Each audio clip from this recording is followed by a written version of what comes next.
Assalamualaikum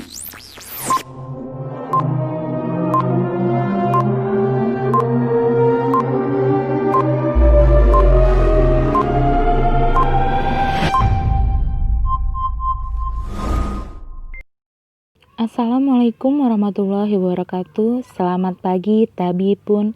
Semoga pada hari ini kita semua dalam keadaan sehat walafiat. Materi hari ini kita akan membahas tentang teks biografi.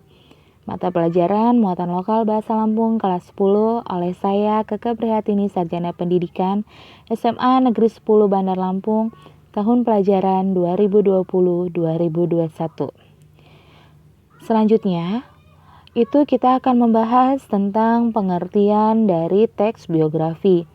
Teks biografi pada dasarnya merupakan suatu teks yang bertujuan untuk menceritakan kisah seseorang, biasanya orang yang berpengaruh atau fenomenal di tengah masyarakat. Teks biografi bertujuan untuk mengedukasi masyarakat terkait berbagai sisi dari sebuah tokoh.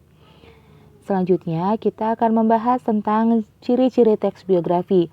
Yang pertama itu ada memuat fakta. Maksudnya disinilah harus berisi fakta, bukanlah teks fiksi, disampaikan secara naratif dan penulis harus subjektif. Yang kedua itu ada struktur jelas. Teks biografi harusnya punya alur jelas, struktur jelas, tidak menimbulkan tanda tanya di pemikiran pembaca. Dan terakhir ada bahasanya lugas. Bahasa yang jelas, lugas, serta tidak terlalu banyak menggunakan ungkapan ataupun majas. Selanjutnya yang kita bahas adalah struktur teks biografi. Yang pertama itu orientasi atau pengenalan dari suatu tokoh.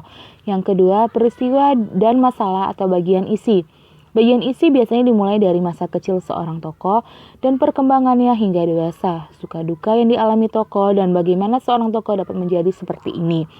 Dan yang ketiga ada reorientasi atau kesimpulan terkait suatu tokoh yang bersifat netral. Selanjutnya, kita akan membahas tentang unsur kebahasaan. Yang pertama ada kata hubung. Kata hubung merupakan kata yang berfungsi sebagai penghubung satu kata dengan kata lain. Contohnya, meskipun, demikian, oleh karena itu, dan sebagainya. Yang kedua, itu ada rujukan kata. Rujukan kata merupakan kata yang merujuk pada sesuatu yang sudah disebutkan sebelumnya. Contohnya, ini, itu, di sini, di situ, dan sebagainya. Dan yang terakhir adalah penanda waktu, tempat, dan cara. Penanda tempat ditunjukkan untuk tempat, contohnya di dalam dan sebagainya. Penanda waktu adalah penanda seperti saat, ketika, dan sebagainya. Dan terakhir ada penanda cara menunjukkan cara tokoh, contohnya dengan, menggunakan, dan sebagainya. Selanjutnya yang akan kita bahas itu tentang kaidah kebahasaan dalam teks biografi. Yang pertama ada kata ganti orang. Ketiga, sudut pandang orang ketiga merupakan sebuah sudut pandang yang senantiasa digunakan dalam penulisan sebuah biografi. Ini sebuah keharusan karena biografi tidak ditulis oleh seseorang yang berada di dalam teks biografi. Biografi ditulis oleh orang lain. Maka wajib menggunakan kata ganti orang ketiga baik dalam bentuk dia atau mereka, tentu tergantung dari beberapa orang yang dituliskan dalam biografi. Yang kedua, bahasanya konsisten. Kebanyakan teks biografi ditulis dengan bahasa baku, namun tidak ada salahnya menulis biografi dengan bahasa yang tidak baku alias bahasa slang. Tentu ini tergantung dari tokoh yang diulas beserta media tempat teks biografi dibuat. Apabila tokoh yang diulas adalah tokoh yang dituakan, tentu saja menggunakan bahasa resmi.